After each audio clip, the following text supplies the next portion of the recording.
बिस्मिल्लाहिर्रहमानिर्रहीम। अस्सलाम वालेकुम dear students, I hope you will be fine.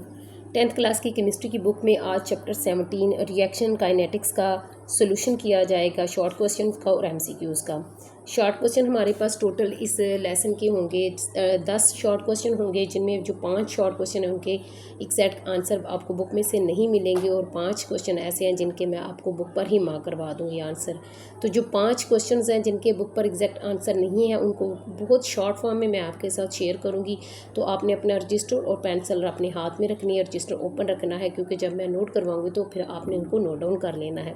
इसके अलावा प्यारे बच्चों, क्लास 10th की हमारी पाक स्टडी की, उर्दू की, इंग्लिश की बुक कंप्लीट हो चुकी है। कंप्यूटर की भी उर्दू इंग्लिश वाली हमारी बुक कंप्लीट हो चुकी है। तो आपने मेरे चैनल पे जाके विजिट ज़रूर करना है, मैंने सबकी प्लेलिस्ट बनाई हुई है, आप वहाँ जाके पढ़ सकते हैं। प्यारे बच्चों, जो आज के शॉर्ट क्वेश्चन है बहुत ही इंपॉर्टेंट शॉर्ट क्वेश्चन है, आपने बिल्कुल भी स्किप नहीं करनी, क्योंकि ये काफ़ी ज़्यादा रिपीट हुए हैं पेपर्स में, ठीक है। तो आपने इनको ज़रूर नोट डाउन करना है और आपने पूरी वीडियो देखनी है, कहीं से भी आपने इसको स्किप नहीं करना। बढ़ते हैं अपने एमसीक्यूज़ की तरफ। बुक ओपन कर लीजिए और एमसीक्यूज़ के निशान नोट डाउन कर लें। सबसे पहला एमसीक्यूज़ है, the number of collision per unit volume of the reaction mixture is called. इसका आंसर आप लगाएंगे ऑप्शन डी पर। If the reactant possesses the energy higher than the activation energy then there reaction will be. तो इसका answer आप लगाएंगे option B पर, fast, ठीक है।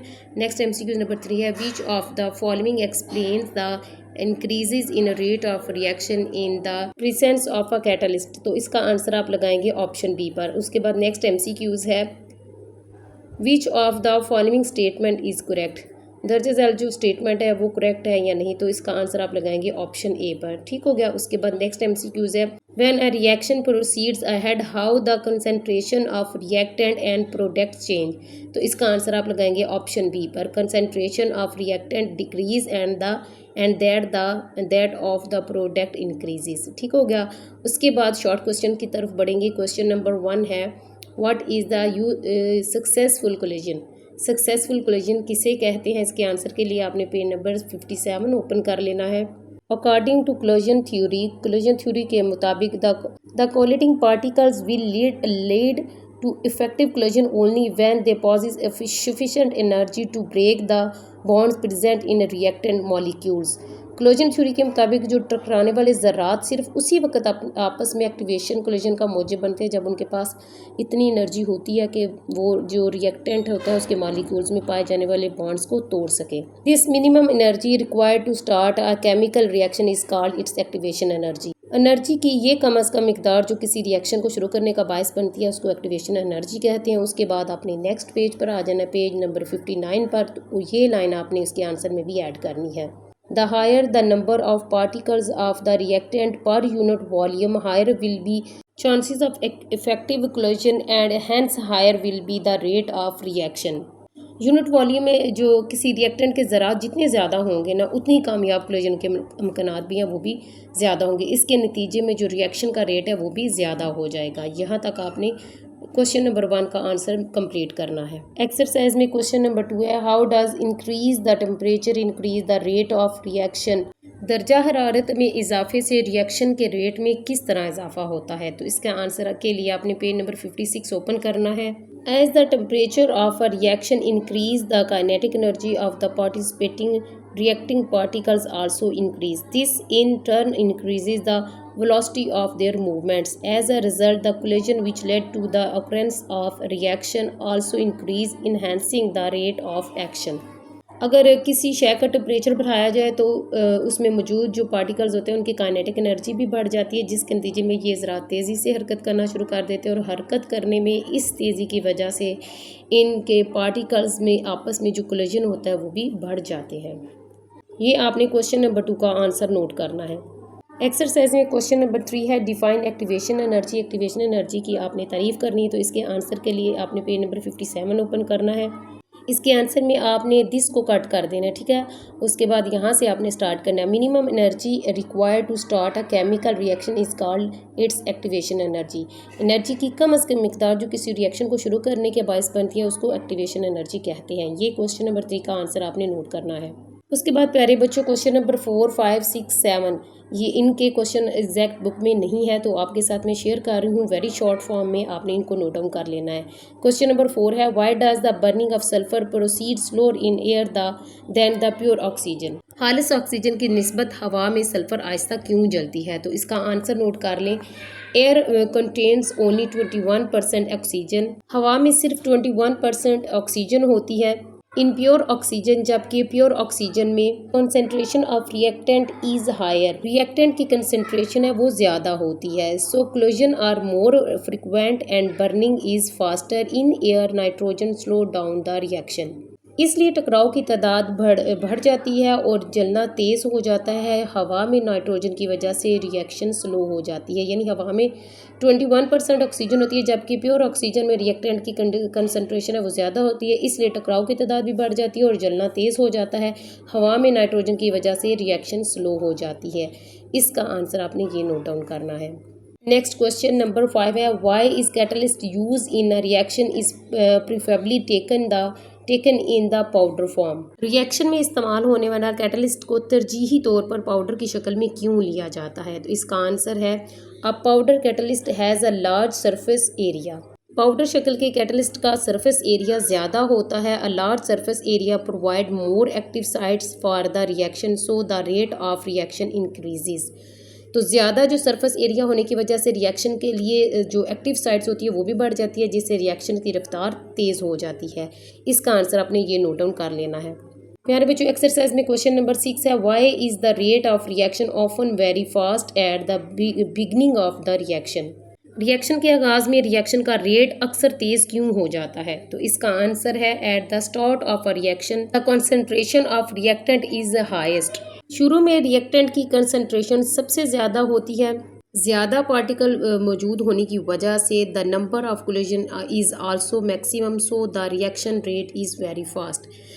शुरू में रिएक्टेंट की कंसंट्रेशन सबसे ज़्यादा होती है, जिसकी ज़्यादा जो पार्टिकल्स है मौजूद होने की वजह से टकराव या जो कोलिजन है उसकी तादाद भी बढ़ जाती है या कहीं के टकराव भी ज़्यादा होते हैं, इसलिए रिएक्शन की रफ्तार भी बहुत तेज़ हो जाती है। ठीक है, ये इसका आंसर आपने नोट करना है। उसी के बाद क्वेश्चन नंबर 7 है magnesium doesn't react with air at room temperature but it react very fast at high temperature giving instance white light, explain. Magnesium कमरे के दर्जा हरारत पर हवा के साथ रिएक्शन नहीं करता, लेकिन जब दर्जा हरारत ज़्यादा हो जाता है तो बहुत तेज़ी से रिएक्शन करता है, जिससे इंतहाई सफ़ेद रोशनी खारिज होती है। इस बात की वजाहत करनी है, तो इसका आंसर है at room temperature magnesium has a protective oxide layer and particles have lower energy. कमरे के दर्जा हरारत पर मैग्नीशियम परऑक्साइड की तय जमी होती है और ज़रात में एनर्जी कम होती है। सो नो रिएक्शन अकर्स, तो कोई रिएक्शन नहीं होता। एट हाई टेम्परेचर, जबकि ज़्यादा दर्जा हरारत होने पर particles get enough activation energy to break the layer and react with oxygen producing intense white light. कमरे की दर्जा हरारत पर मैग्नीशियम परऑक्साइड की तय जमी होती है और ज़रात में एनर्जी इतनी नहीं होती, इसलिए रिएक्शन नहीं होता। हाई टेम्परेचर जब होता है ना तो जो पार्टिकल्स होते हैं उनको काफ़ी एक्टिवेशन एनर्जी मिल जाती है और वो ऑक्सीजन से रिएक्टेंट करके तेज़ रोशनी वाला जो सफ़ेद शोला होता है ना वो। उसके बाद प्यारे बच्चों क्वेश्चन नंबर 8 है what happen to the reactant after they climb the energy hill during a reaction. Reaction के दौरान एनर्जी हिल पर चढ़ने के बाद रिएक्शंस के साथ क्या होता है? तो इसका आंसर नोट कर लें। After climbing the energy hill और activation energy barrier the reactant form an unstable activated complex, then this complex break to form the products and energy is released। Energy hill या जो activation energy की रुकावट cross करने के बाद reactant एक गैर मुस्तहकम एक्टिवेशन कम्प्लेक्स बनाता है। ठीक है, फिर ये कम्प्लेक्स टूट कर एक प्रोडक्ट बना देता है जिससे एनर्जी निकलती है। ये आपने क्वेश्चन नंबर 8 का आंसर नोट करना है। प्यारे बच्चों एक्सरसाइज में सेकंड लास्ट क्वेश्चन है how does a catalyst lower the activation energy of a reaction. एक कैटलिस्ट एक किसी रिएक्शन की एक्टिवेशन एनर्जी को कैसे कम करता है? तो इसके आंसर के लिए पेज नंबर 62 ओपन कर लेना है। आंसर आप यहाँ से नोट करेंगे। A catalyst is a substance which alert the rate of the reaction but it is not concern during the course of reaction.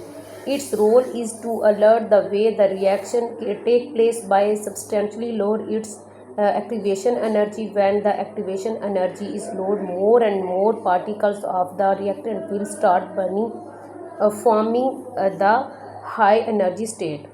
इसमें बताया जा रहा है कि एक कैटलिस्ट एक ऐसी शय है जिसकी मौजूदगी में रिएक्शन के रेट में तब्दीली आ जाती है, लेकिन ये शय बजाते खुद किसी रिएक्शन के दौरान इस्तेमाल नहीं होती। इसका किरदार सिर्फ इतना ही होता है कि रिएक्शन की एक्टिवेशन एनर्जी को खासा कम कर दे, ठीक है। इसके रेट को भी बढ़ा देता है। जब रिएक्शन की एक्टिवेशन एनर्जी कम होती है तो रिएक्शंस के जो पार्टिकल्स होते हैं उनकी तादाद टकरा कर हाई एनर्जी स्टेट में आ जाते हैं, ठीक है। यहाँ तक आपने क्वेश्चन नंबर 9 का आंसर कंप्लीट करना है।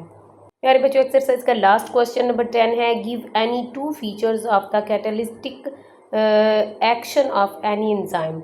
किस एंजाइम के बतौर कैटलिस्ट अमल करने की कोई सी दो खसूसियत आपने बतानी है। तो इसके आंसर के लिए पेज नंबर 63 ओपन कर लेना और यहाँ से आपने इसका आंसर नोट डाउन करना है। The product form then dissociation itself form enzyme which is then free to bind another reactant molecules. The activate sites present in enzyme are very specific such that a particle's enzyme can catalyze a specific reaction only. Enzyme में मौजूद active sites की ये खसूसियत होती है कि वो सिर्फ एक मखसूस रिएक्टेंट के साथ ही जुड़ सकती है, ठीक है।